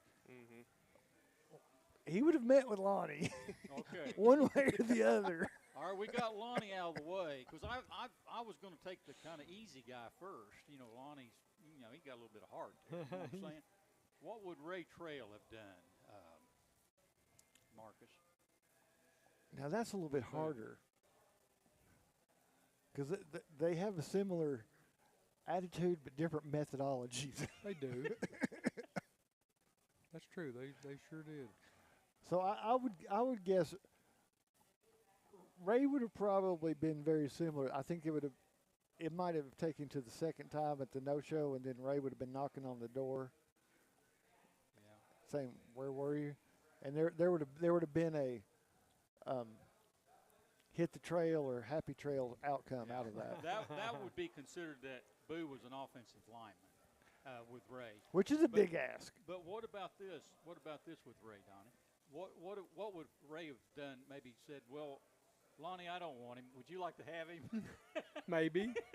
He might have done something like that. And that could have been. Yeah, he could have done something like that. I don't know. But they would have, and like I said, at that time when they were athletes lived in the dorm for the most part, and it was staffs had a lot more control over what took place, because literally they could lock the hallway down. Nobody's coming in or out. Hey, I'm telling you something. I'll tell you a story right here. Back in my day when I was playing for Coach Mears, throwing a towel in practice, let's say things weren't going well and you picked up a towel and maybe threw it over to one of the orange chairs, that was a major deal. You know what they did with that? They brought everybody over to the chairs and talked about discipline and self-control, and you got to keep your emotions under control. And then the press would be sitting over there watching practice. Marvin West would be watching practice. He would call the dorm and say, "Hey, I saw where you threw that towel in practice. Are you unhappy here, or is there something going on?" And then the next thing you know, he's writing something in the paper about what happened with the towel throwing deal. I'm telling you, that was some of the big deal stuff, back in that day. Sure. We live in a different time. Which shows that A, things were different back then, but B, the Tennessee fan base has always been crazy, and the media has always reflected that. Yeah. Yeah. Hey, let's talk about Caleb. Let's talk about the quarterback situation over at UT. We've got Joey Aguilar. We've got Jake Merklinger. We've got George McIntyre. Mason Phillips. We've had 2 scrimmages over there, and as of this morning, unless you know something different, we still don't have a quarterback. Is that true or not? That's what I wrote in the paper that came out this morning. Still no quarterback. And I think, if you want to look at it cynically, which I did when I did a radio show the other day, it's probably not good that you're 2 weeks away from the first weekend of the season and you don't have a quarterback. But on the flip side, I think it's good they're having the competition, because you look, every guy has a different skill set. You got Joey Aguilar, who's got 2 years of starting experience at Appalachian State, but his interception numbers are really high. It's kind of like the Jameis Winston play style, where he's going to throw some interceptions, but he'll have some nice throws in there. Then you got Jake Merklinger, who has 2 years in Tennessee's system but hasn't played any. He's a redshirt freshman. And then you got George McIntyre, who probably has the best throwing ability and quarterback ability of the 3. But he's a true freshman who's 6'6", 190 pounds. So one hit from a defensive tackle and he might shatter like glass. So you got a tough competition, and I look at it from the point of, it's probably a little alarming that nobody's run away with it at this point. But maybe they're all competing and all really good. Hypo hasn't even narrowed it down to 3 quarterbacks really. Or 2 quarterbacks. He still says all 3 are competing. That's a great reporting job right there. So let's just cut right to the chase. And when are they going to name Aguilar the quarterback? He's paid. Yeah. They brought him in here from UCLA. They paid him the money. Why would they not start him the first game? And I look at it from another standpoint of, I say you roll with Joey Aguilar, and if he doesn't work, go with the young guy and just do that the rest of the year. Yeah. Because you lose nothing. On the same token of you're paying him and he came in the transfer portal, I don't think you owe him anything. But if he plays good, you let him take the reins. If he's not going to raise your ceiling as a football team, sit him and play your young guy and just invest in the next season. Because you're going to be in the same spot either way. I think you've got maybe 4 to 5 days left before internally you have to make a decision in your brain, because by that point you can't wait to game week to start giving somebody the bulk of the reps with the ones.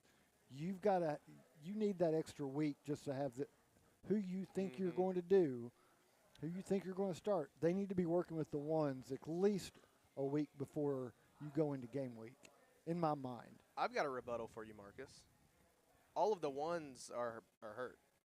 your wide receiver room is you've got 7 scholarship wide receivers, and the guys who are supposed to be your 3 starters are all in red jerseys and in and out of practice. It's been decimated. So that you really haven't. I'm actually receivers are lowest on my priority list for why they need to be with the ones. Really? I'm thinking about it in terms of the center, the line, all the shifting that goes around with the tight end, and with the running back and blocking schemes. I'm more concerned with that working because, for everybody who wants to talk about Nico leaving, think about those first 3 or 4 games last year. There were several times where we saw him run into players who were shifting. We saw him take a step back into a running back. Yep. Stuff like that you have to iron out, and you can only get it with reps. I don't. Let me throw some stuff out here. I don't know why they even brought in Joey Aguilar. I mean, he's got 1 year left, right? 1 year left. Mm-hmm. He played at Appalachian State. He hadn't played in the SEC. He hadn't played a schedule on really the major college level. You've got George McIntyre. You got Jake Merklinger that you brought in here on scholarship that you thought they could play, or you wouldn't have put them in here. Yeah. They've got years left with them. Why are you fooling with a guy with 1 year? And obviously he hasn't impressed anybody up to this point. What's the thinking on that? You raise a good point, and the fact is, Joey Aguilar transferred out of Appalachian State and was at UCLA this spring. So for him, he wasn't going to play. They brought in Nico and paid him all that money at UCLA. Exactly. So for him, he really had nothing to lose leaving and coming to Tennessee. And I don't think Tennessee, they don't have anything to lose, I would argue. If Joey Aguilar's good, roll with him. If he's not good, put the young guy in, and you're in the same spot you were in the summer. Yeah, but you're paying Aguilar some pretty big bucks. It's not any bigger. I mean, you had a big guy come off the payroll in Nico, so they had some money to spend. I think we're going to find something. I think it's more interesting to find out what we're going to find out about Heupel. Mm-hmm. Because you think about his first season, he fluked into finding a star quarterback. We were supposed to be seeing Milton, and if he had not been hurt against West Virginia and they had to bring in Hooker, they were ready to stick with Milton. We would have never seen Hooker come off the bench. Mm-hmm. And he comes in and ends up keeping that starting job for 20 games after that, something like that. But the fact that the Tennessee staff, and we've got the perfect hindsight now, totally misjudged who the better quarterback was between those two, and seeing how they played out, I think it's going to be interesting to see what they consider to be the winning points in a quarterback race like this. Got a little bit different situation right here, though. Hooker he played at Virginia Tech, is that correct? Mm-hmm. Well, they both. I don't think he played. Milton he came down here from Michigan, so you had a couple of guys. They were both transfers, but they were both transfers to the previous coach. From major schools. A little bit different situation than you got right here. But I think it's just how they misjudged that race. I think that puts more pressure on them to get this one right. Yeah. But I agree. Caleb, looking at this right here with these 3 or 4 quarterbacks that I've mentioned, is it safe to say at this point we really don't have a quarterback?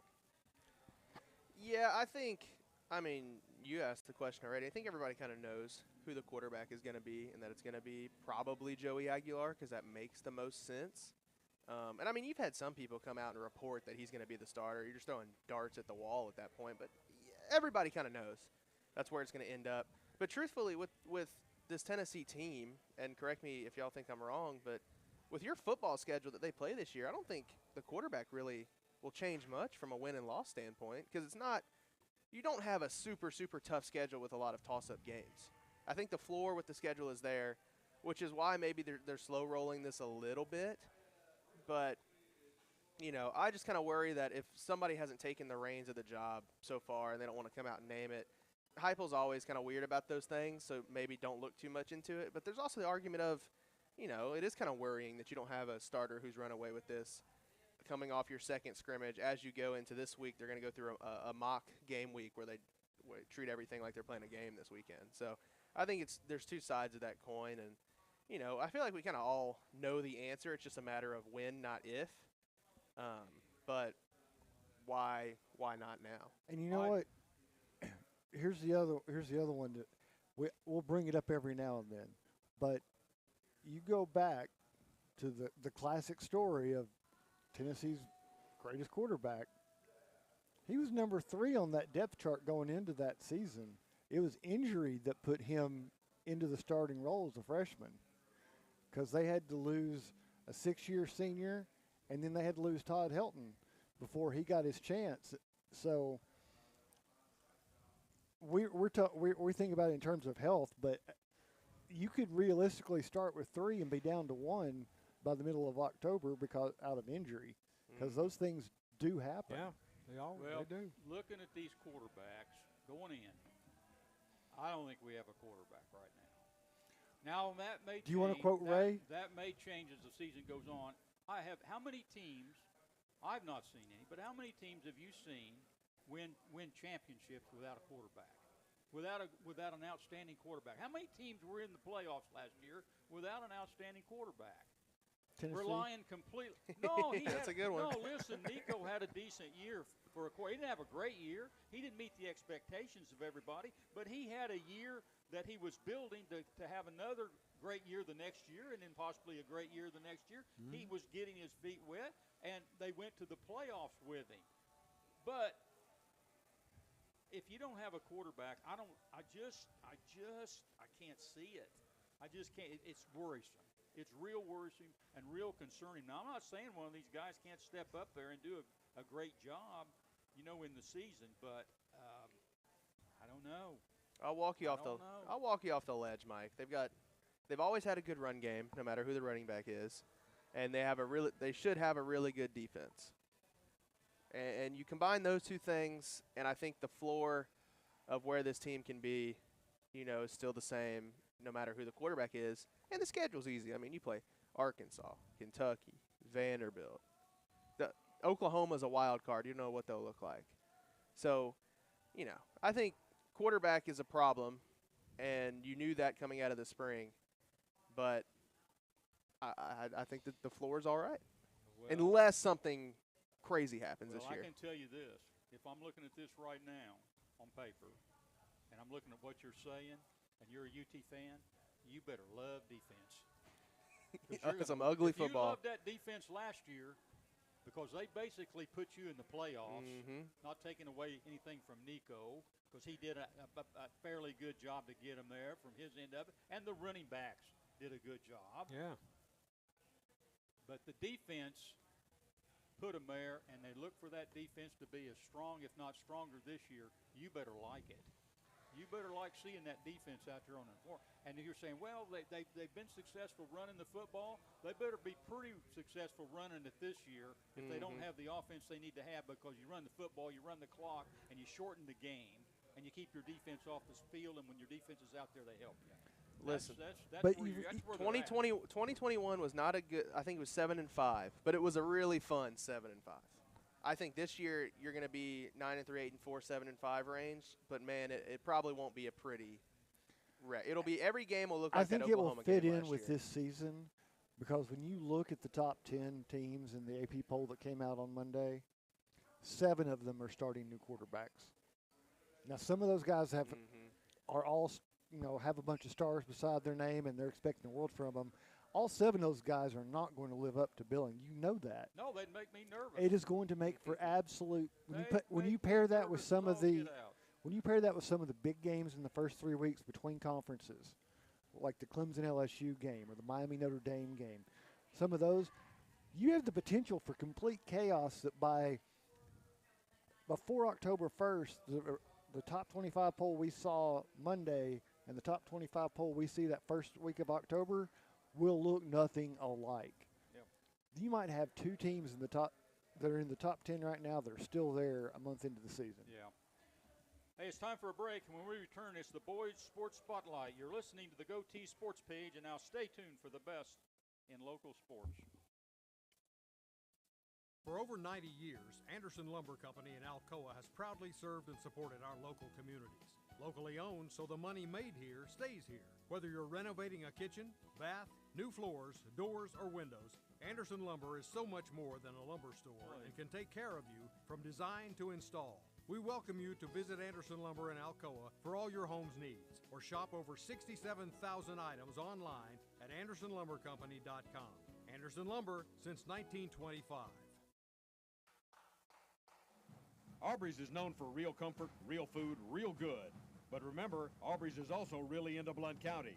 Aubrey's Maryville has been a strong supporter of local schools and sports programs for more than 15 years. From baseball to football, dance teams, and marching bands, Aubrey's has helped schools and youth programs generate thousands of dollars. It's easy for us to do because it's the right thing to do. So the next time you're looking to choose a place to eat, we hope you'll choose Aubrey's. Real comfort, real food, real good. See what's on the menu at aubreysrestaurants.com.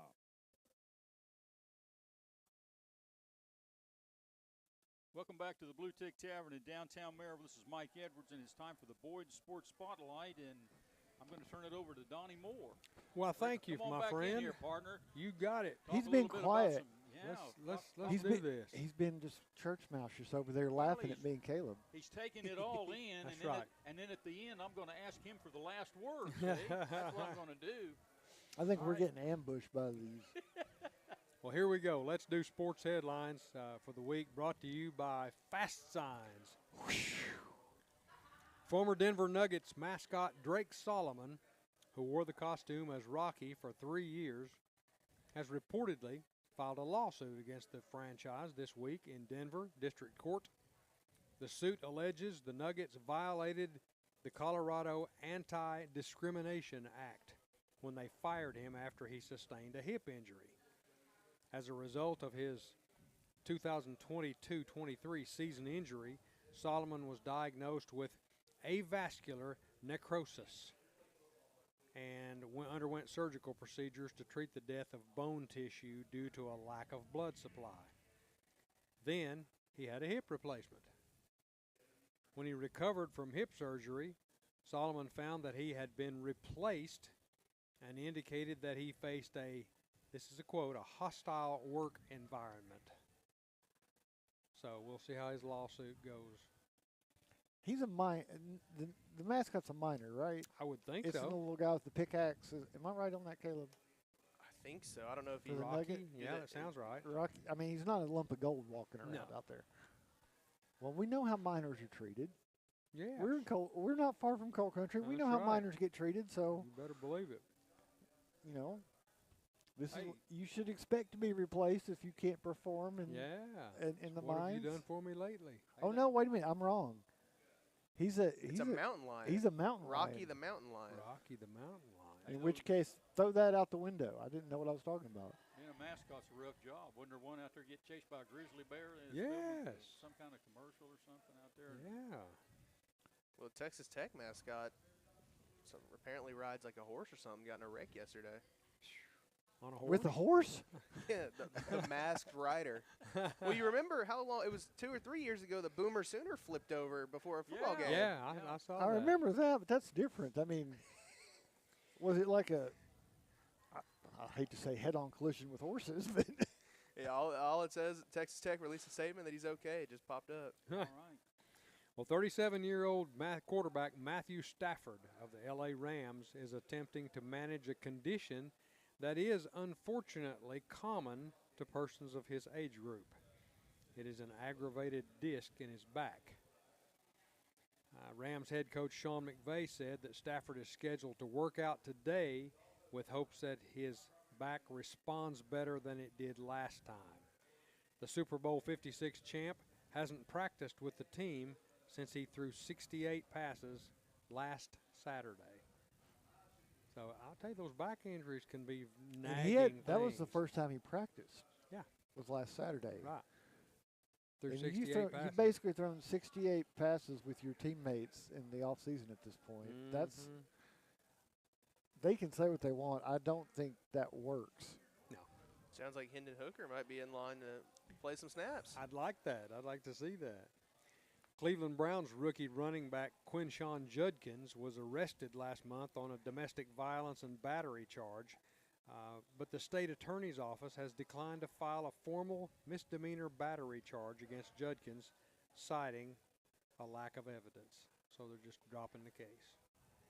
There must be something in the air in Lucked Cleveland. up. Yeah, no doubt.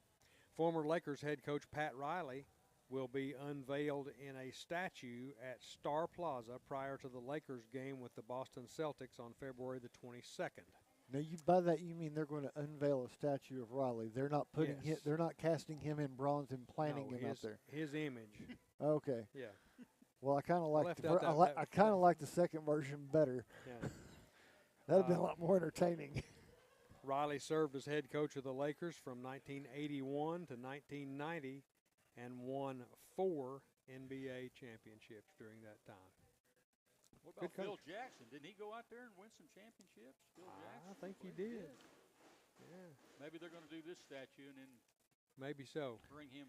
Well, no, His- they'll be smart about it. They'll just go and steal Chicago's statue at Phil Jackson and bring it out to L.A. He'll Yeah, just they be could do the. that. He'll just be the. I think They've got the practice ninth. at that. They've already did it once. I think they said he would be the 9th person to feature a statue in Star Plaza. 9th Laker.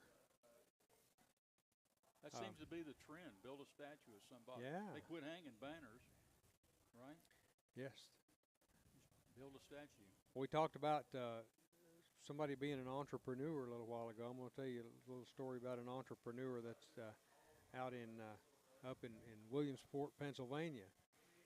The Little League World Series is in full swing, and the mecca of Little League Baseball, Williamsport, group play divided into U.S. and international brackets has been going on since Wednesday of this week and features teams from all over the world.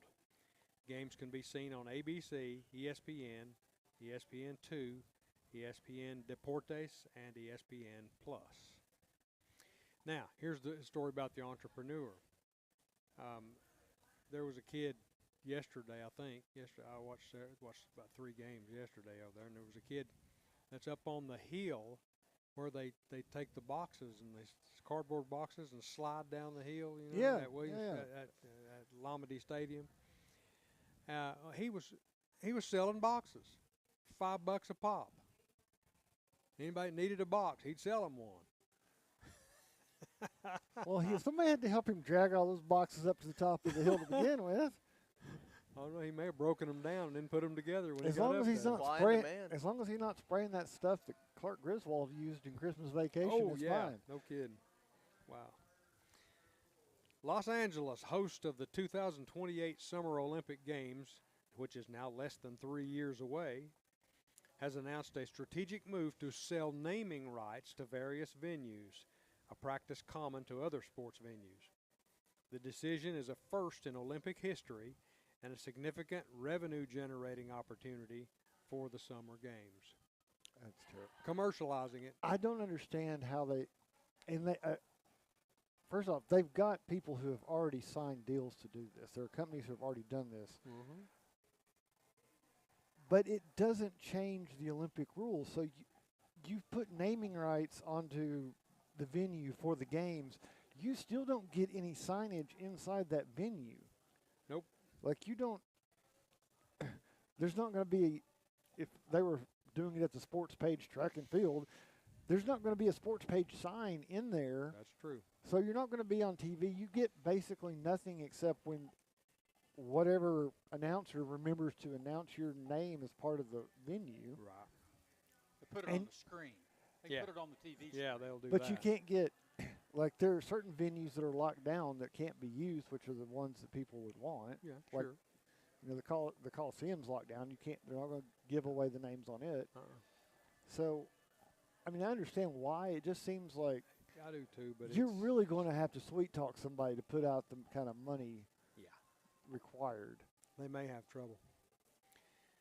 Shedeur Sanders, a late draft pick of the Cleveland Browns, picked in round 5, number 144 in the draft, is apparently adjusting well to the rigors of playing in the NFL. In the Browns' preseason game versus the Carolina Panthers, Sanders completed 14 of 23 passes for 138 yards and 2 TDs. The Browns won the game 30-10. I think he's injured himself since then, so in a joint practice, so I heard. University of Tennessee women's soccer featured 2 goals by transfer forward Shay O'Rourke, and the Lady Vols D performed admirably, holding reigning national champ and current number 1 North Carolina to a 0 score Thursday at Regal Soccer Stadium in the Lady Vols season opener. The win was historic, being the first win over a number 1 ranked team in Lady Vols history. Guaranteed ticket prices are going to go up for soccer. That's right. Got to pay him somehow.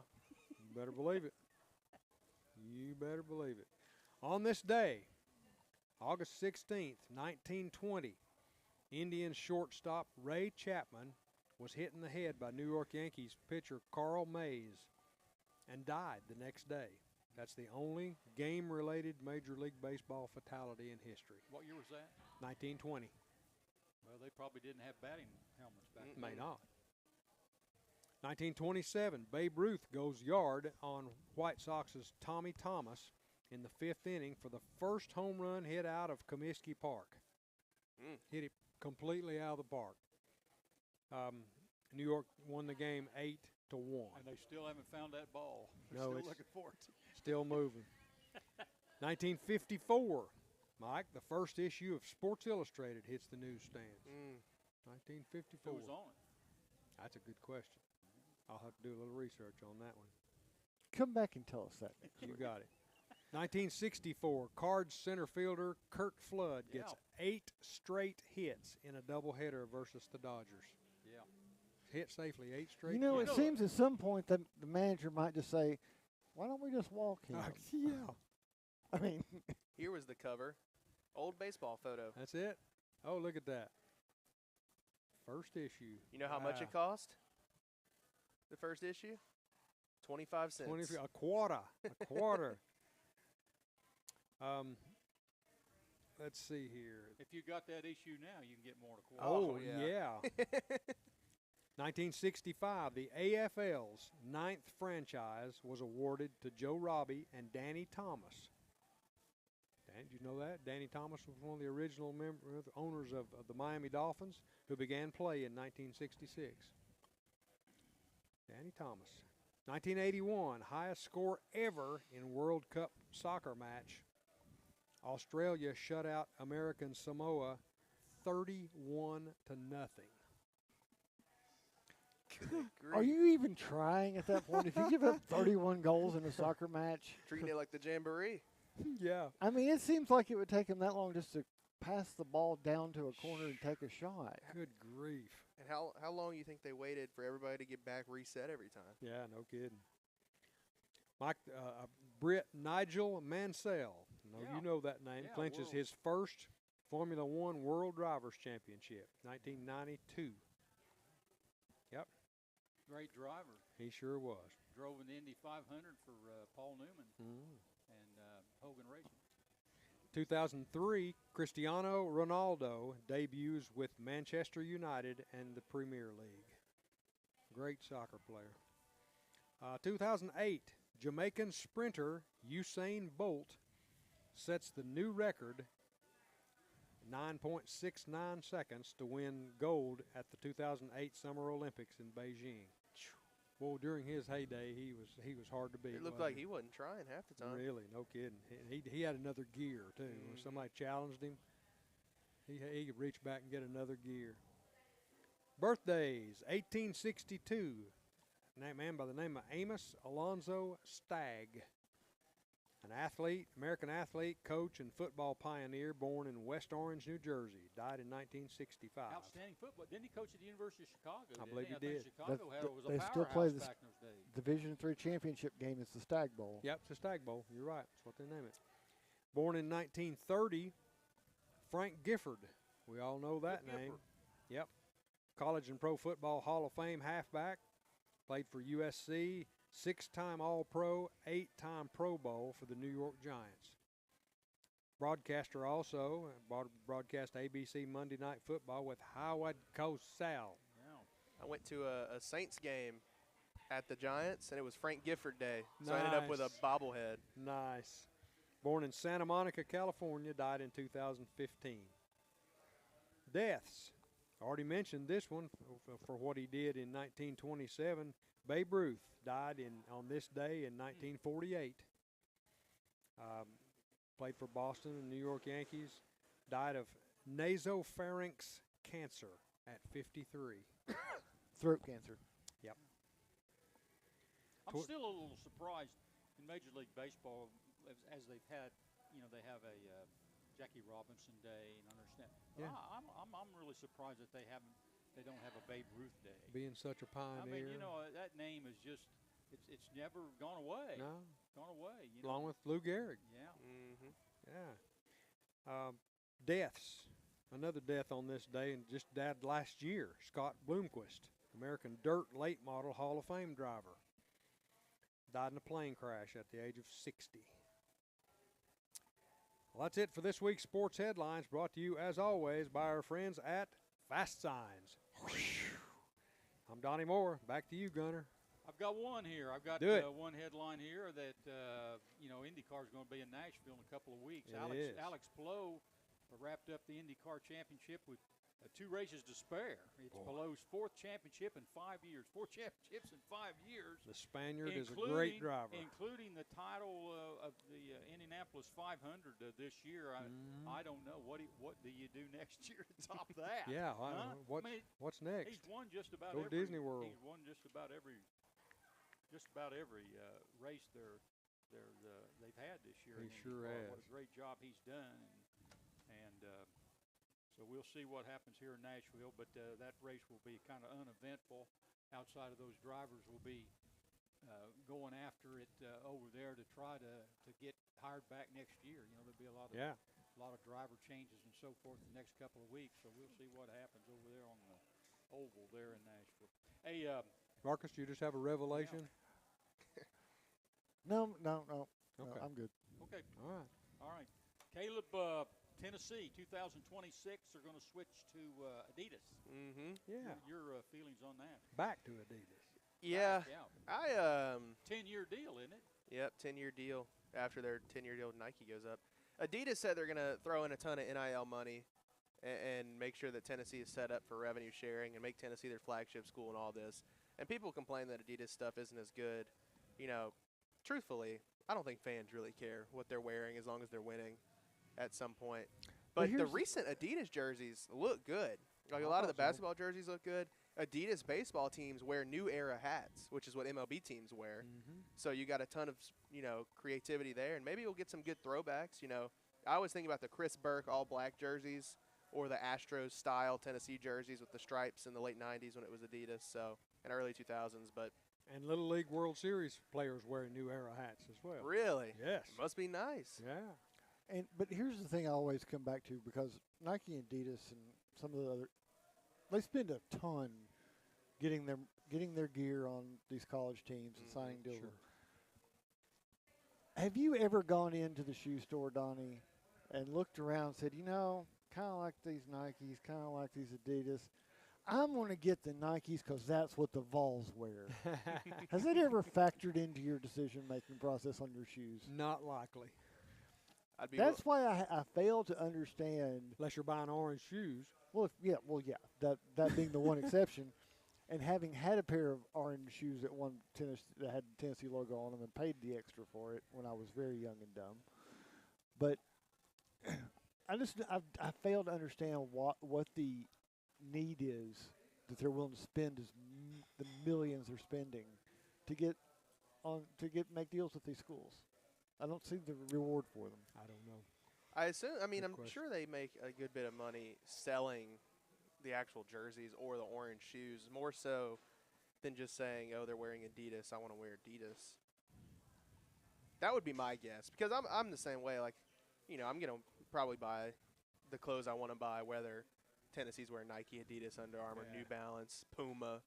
Like, it doesn't really affect it for just whatever's most comfortable for me. But I bet they make a killing because they're going to have to make a whole new lineup of jerseys next year on July 1st, which means there's going to be a whole new lineup of jerseys in the store, which means there's going to be a whole new lineup of, people aged 8 to 89 wanting to buy those jerseys. If these kids want to look real, real cool, they need to go back what we wore back in the day. That's the Converse canvas shoes. Chucks. You either get the high top or the low top, and you get your choice of either white or black shoes. Yeah. That's cool. That's where it's at. Now, see, we could expand off that. You could get the white ones with an orange stripe. You get the black ones with the orange T on them. if you do it right, if you're willing to pay put the extra zero on the price tag, Coach Barnes will sign it for you. You can wear those around. Whatever happened to Converse? They were the big shoe back. I don't know. Day. I like Vans. You can still But buy them. Yeah, I know you still buy them, but Yeah. there are no teams wearing them, No. are there? Back then, I could all not the teams imagine wore running Converse. around in those. I'd be blistered from top of my foot to the bottom. Yeah, I was. Yeah. Well, as long as some of these athletes have been staying in school, they need to get using some of those slip-on sneakers because these guys are getting too old to bend down. And Using a shoehorn. Skechers. We Get wore- Skechers slip-ins. We wore canvas shoes in practice.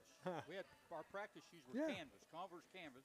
Our game shoes were Converse leather. Yep. But they were all the time blowing out over on the sides. You know, they were the rubber sole. Where the soles met the upper. They'd blow out right there, and then they went to some Adidas. We wore Adidas. And I remember those. boy, they looked good. Man, they had those 3 orange stripes on the side. Everybody Yeah. wanted them shoes around here because we were wearing, but they hurt your feet. They were awful. Absolutely awful. I'm not a big fan of Adidas cleats or basketball shoes, but you know who's a president at Adidas now is Candace Parker.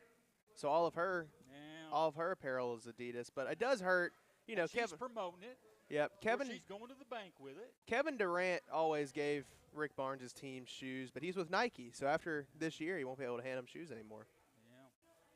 So you lose that. But man, apparently Adidas' deal was so big, Nike didn't even have a counteroffer to try to keep Tennessee. apparently, they were willing to throw in a special appearance by Run DMC. I know. The same week that Nike couldn't fork up the money to pay for Tennessee, Phil Knight gave $2 billion to Oregon's hospital. But So- isn't Nike kind of a status symbol? I mean, you know, when you think of sports apparel Yeah. and the top of the line type stuff, isn't Nike kind of the name everybody kind of looks to or not? You know what else is a status symbol, though, is that $20 million check they're going to be cutting every year. That pays for a lot of quarterback mistakes. It doesn't pay for season tickets. Still got to pay for those. Yeah. Hey, we was talking about the quarterbacks, Caleb. I want to talk a little bit, and Marcus mentioned, I think the receivers being pretty banged up. Y'all got in a little discussion about that. We don't have a quarterback yet. They haven't decided who, because I don't know how they're doing all the reps over there with the 3 quarterbacks that they're looking at. But with all these receivers banged up, that can't be a good thing as far as working on your timing and working on who's going to be the quarterback. And that'd make me nervous a couple of weeks away, huh? Yeah, you've got that aspect of it. And also, you know, Chris Brazel, who we talked about earlier in a less than ideal situation, is really the only wide receiver who's got a lot of playing time. Mike Matthews played enough games to not redshirt, but didn't have very many catches or reps. Braylon Staley, who's going to be your slot receiver if he's healthy, also didn't play a lot, and he redshirted last year. So you've got that mixed in with it. So you don't want those guys missing practice to get timing right. You also don't want them missing practice because they've still got a lot to work on, and behind them is just true freshmen and walk-ons. So, you know, you've got 7 scholarship wide receivers. I wouldn't be surprised if, I mean, you're a couple twisted ankles away from walk-on wide receivers playing. So, you know, I would be willing to bet we see a lot of 2 tight end sets this year and throwing a lot more tight ends out there because luckily for Tennessee this year, tight end is really one of your position groups you don't have questions at. Marcus, with a unproven quarterback, so to speak, and your receivers all banged up, and you're going into this opener there in a couple of weeks, what kind of offense are we going to be looking at? Are we going to be looking at an up-tempo offense with people running up there to the line and getting a playoff? Or are we like, hey, we got to shorten this game a little bit and depend on our run game, and let's just walk up there to the line and run the ball and run the clock a little bit? And or are we going to be up-tempo like he's played in the past? What are you looking for? I'm looking for it to be situational, depending on the opponent and depending on where they feel the matchup is. I think it's going to be also, I think a factor in it will be a little bit of taking a wider look around the nation to a degree, but especially how SEC officials are going to interpret and enforce the new rules regarding fake injuries, for lack of a better term, and how that is policed, because there were so many times when Tennessee wanted to play fast and could play fast that was used to slow them down. I think they're going to keep a very close eye on that because they don't want to go to it only to have people start falling down and, oh, I'm hurt. Well, Yeah, and I mean, it's hard to see a world where this offense will run like 2022 because of all, like you said, all the new pieces. You're going to have a lot of wide receivers who don't really have a lot of experience, and you're really banking on those guys living up to the hype because we haven't even talked about that. Not only do you not have bodies in the wide receiver room, they're unproven. So what if you do put those guys out there and they just aren't good? Then what happens? Yeah. Now you're really in a bind because you have nobody else behind them, and you're stuck with that. Yeah. So And I you think know you're going to be tho- running the ball a lot. And those receivers overall last year didn't perform real well Exactly. for yeah. Nico. You know, that was part of the problem on the offense. It wasn't all Nico. There were some drop balls, Yeah. you know, throughout Sure. the year. And from the receiver. when there weren't drop balls, there were receivers who weren't open. Yeah. And that's why you end up throwing the tight end so much. But my worry, kind of to Marcus's point, when you look at who you're playing, how long does it take opposing teams to catch on to the fact that you can only throw it to your tight ends and run the ball? Because the whole point of Heupel's offense has been we're going to spread the defense out so that way we can run the ball, but we've also got the entire field to work with in the passing game. If you can't pass the ball, what keeps Kirby Smart from saying, you know what, let's throw an extra linebacker in there and make them beat us? Yeah. Because if you don't know if they can, it's a big question mark. Marcus, is this Tennessee football team, are they rebuilding or are they reloading? they're rebuilding.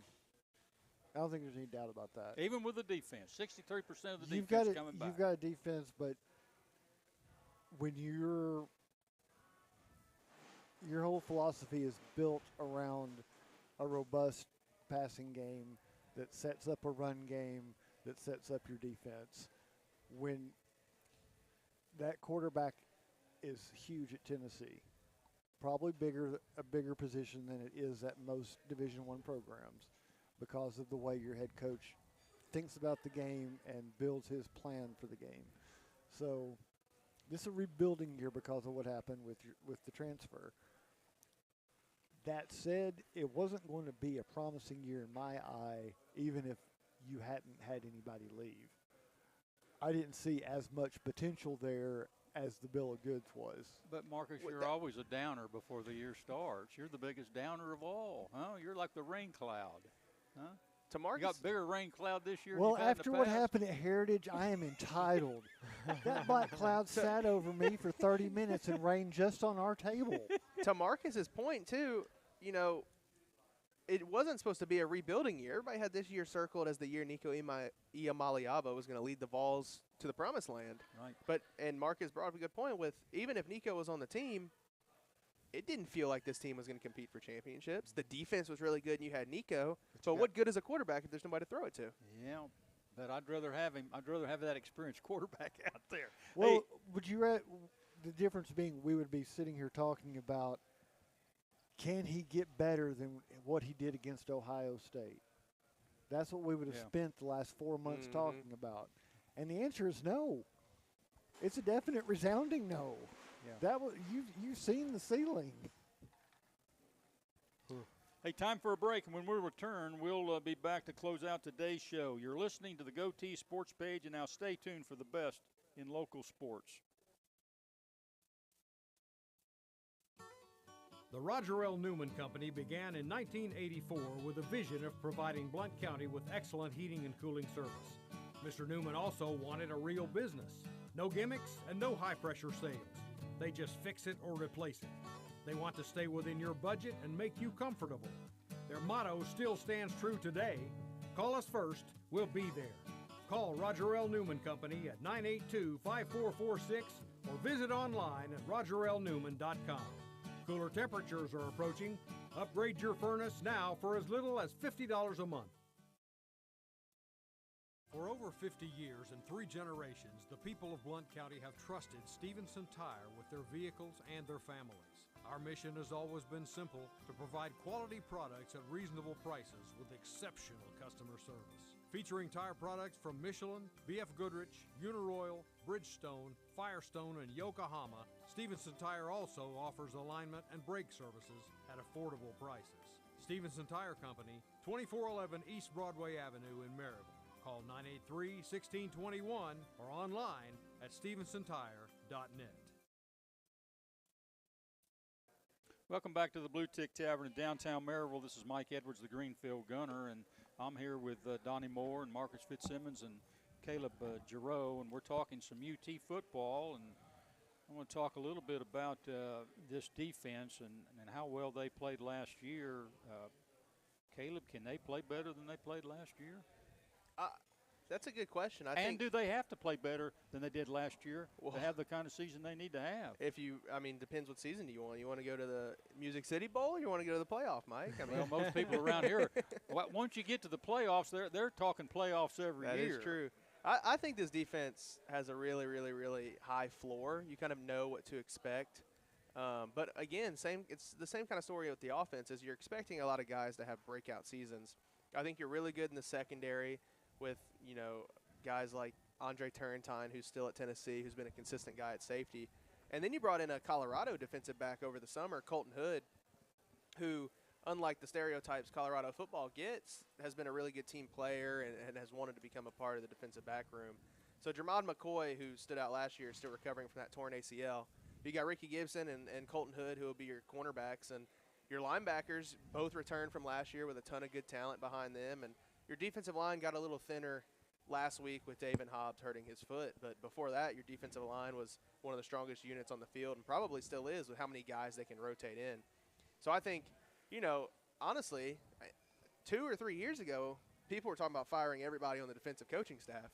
And now you look at this team, and those guys have built a unit that not only has good first-line talent, but you can roll in your 2s and your 3s and still be really competitive in the SEC. So I think that defense has turned into a strength, which I don't think we ever said it, that when Heupel was hired, I don't think anybody would have thought the defense was the strength, especially after watching the first couple of years. But that's where we are now, and I think they'll have to be good.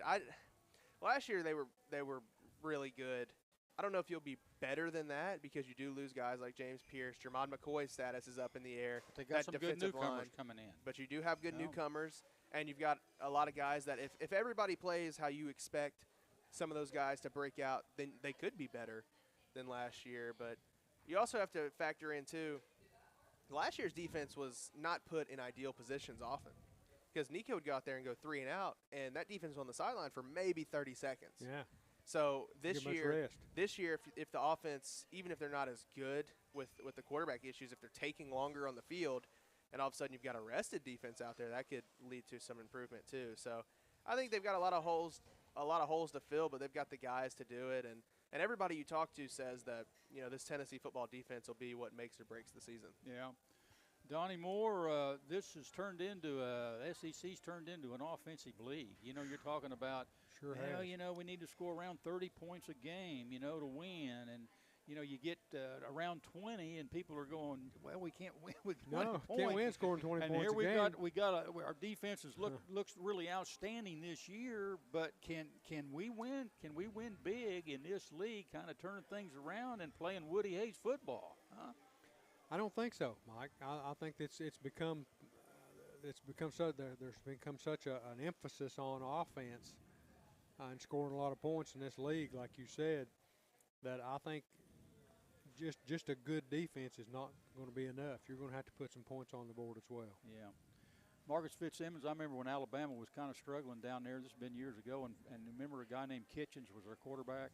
Freddie Kitchens was the quarterback. Remember Freddie Kitchens? Well, anyway, he was the one who was as big as a kitchen, right? Yeah, that's exactly right. And they couldn't score.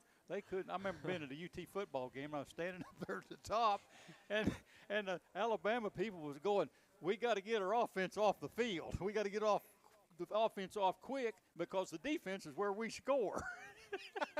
We got to get Freddie off the field, but I hope it doesn't resolve Marcus into that type of situation over here. But gosh, I don't know. I mean, there's a lot of question marks and so forth. But let me ask you this: does the schedule? Caleb doesn't think it's a real strong schedule. And I'm hearing that a lot. Of course, as the season goes on, schedules can change. Depending on how people might be below you that's had a better year than supposedly they were supposed to have. But does that schedule does it favor the offense or the defense more? Well, you know what you're going to get for any home game. you know your defense is going to have the crowd backing them, and that can make a difference down in the red zone. But I think the schedule is set so that unintentionally by the draw, but you're not going to face an abundance of the top teams in the conference. You still got a good group of them. You still got 4 top 25 games, but you are not on this thing where you're going to play Alabama, Georgia, LSU, A&M in back-to-back weeks. So you're not in the boat. You're not in LSU's boat, for one thing. So, they've got a good team that could probably lose 3 games just because of their schedule. Tennessee's the other way around. They could end up on the plus side of the margin just because of their schedule, who they got in conference play this time around. If Tennessee had Florida's schedule, they might not make a bowl game, or LSU's schedule. But to also your point, Mike, and Marcus, I think, brought it up earlier, the league has a ton of new quarterbacks. So it feels like it's a good year to have a good defense, because there's a lot of young guys, young quarterbacks who, should play good. But to your point, the same way teams can play up, they can easily blow up halfway through the season, and all of a sudden your tough games are a lot easier. The few tough games you have. Yeah. We've got the word that I'm getting, you're getting it too, is this is a very talented Tennessee team. Some people think it might be one of the most talented teams they've had over there, but they're young. Mm-hmm. They're young. So how does that make you feel? The talent end of it. Yeah, you got talent, but you're young. I mean, how do you feel about that? I mean, you win with young guys. It makes you feel good about the rebuilding aspect of it. This is the first time Tennessee's been in the blue chip ratio, which there's no chance. There hasn't been a champion without that in I think 15 years. It's the first time they've been in the blue chip ratio. But like Marcus said earlier, this wasn't supposed to be a rebuilding year. You were supposed to be on your second year of Nico Iamaleava, who was going to go to the NFL after this year. So it's a position you probably weren't supposed to be in. But when you look at the young talent on the team and the recruiting classes coming, it makes you feel really good about the future of the program and where Tennessee is headed. But currently, it doesn't make you feel good about this season next year. Yeah. If we're talking about 2 seasons down the road, everybody's happy. And that makes me a little nervous because, if you don't have the season that you want, the expectation of these players are so high that what do? They flip out to the free market, and they go hunting. Maybe Alabama will pick me up, or maybe Georgia will pick me up, or maybe Texas will pick me up, or maybe Ohio. You see what I'm saying? They put their name out there to go somewhere if you're not doing – meeting their expectations. It's a tough deal. Marcus, you had something to say? No, I'm just thinking about it in terms of what you can kind of expect. And, yes, Tennessee's fan base wants to be in the position where every year they're talking about the chance of making the playoffs, of being in the field. I didn't think Tennessee was going to come back and be in that position with Nico. Now, if they don't have Nico, I'm not feeling like it's that big of a drop. There is a drop, but I feel like it opens up some things that Tennessee will consider they would not have considered doing had he still been here. Yeah. With the offense that may play to their advantage. But at the same time, if you've been a longtime Vol fan and you lived through some of the things that we went through, at least you're not Vanderbilt. At least you're not Kentucky. Thank God you're not Auburn. And Jeremy Pruitt is not your coach. This is a storybook program over here. Listen, this is a tradition-rich program. Tennessee Do you think football. Auburn doesn't say that? Where they're trying to get, where they want to be, and I don't know how these fans are going to react if things don't go to suit them this year. They want to be where Texas is. Does Texas play for a playoff? Yeah. Penn State, they play for a playoff. Does Ohio State play for a playoff every year? Clemson, Georgia, Notre Dame, Oregon, Alabama, that's your top 8 year in and year out. They're in the playoff. They're in the playoff. But people are talking about them. But realistically, they're not talking about Tennessee every year. Half of those teams are not going. I don't think half those teams are going to actually be in the playoff when we get down to it. because of the number of issues they've got at quarterback and because of some of the issues they've got in scheduling, I think this is going to be a chaos year. And there is no telling what record is actually going to be good enough. I think if it's a chaos year, there's going to be some teams with 3 losses that are going to go to the playoffs, and that's going to help a lot of these teams right here. Most of those teams that I just mentioned probably not going to make. They're not going to have 3 losses. Back in the old days, it was like back before we went to the playoffs. Is that, hey, you lose 1 game, or if you lose 2, you're probably out of the deal. Those days are gone. So you can lose some games and still make the playoffs. Yeah, and I think in a chaos year, I'd rather have a good defense. I'll agree with you on that. Yeah. Well, the top 25. We're out of time, Mike. We're out of time. Lord, yeah. I thought we Donnie's wetting his whistle over there. I thought Lucky we had, for you, the top 25 will be the same next week, too, since there's no football yet. I thought we had plenty of time. If you want to read through them right quick, you got time. No, I was going to get to. I wanted Marcus today to. This has been the first show, and Marcus did a great job and his group did a great job on the handout, the brochure, and everything. They did. I want Marcus to give us the last word before we blow the whistle Okay, today. go ahead. Final word? Yeah. Okay, well, here's the final thought is enjoy football because it's back. We're glad to be back, but you know what? It's been a long wait to get back to some football. So it is great to see it. I'm happy that we're seeing the high school kids playing. I'm happy to see them out there with great facilities. And, you don't have to go very far to realize how blessed the 3 school systems operating in this county and also down at Greenback that they're taking care of their student athletes and doing a great job. Thank you, Marcus. And until next Saturday, Donnie Moore and Marcus Fitzsimmons and Caleb Giroux. Until next Saturday, this is Mike Edwards, the Greenfield Gunner, wishing everyone good sports.